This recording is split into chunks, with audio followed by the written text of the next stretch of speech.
My App. Create your own app by adding products in product section.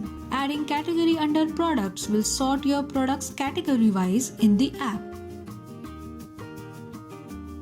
You can decide app name, icon and theme for your app through business profile.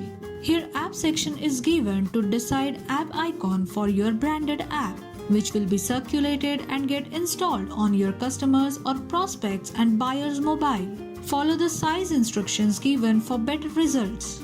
Choose theme of your app matching to your logo from select color option. App name should be a unique or business name which will be visible along with the app icon on user's mobile. Once added, you can't change the name, so be careful while submitting your choice. You can check the availability of the name chosen by you. Choose the currency type for prices added under product section.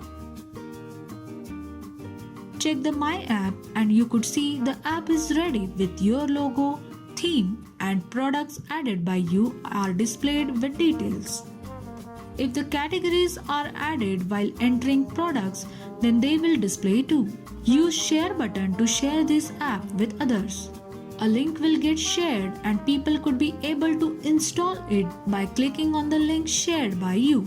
You can generate QR code of your app to share or to print and display it in your shop for visitors to scan and download your app on their mobile phones.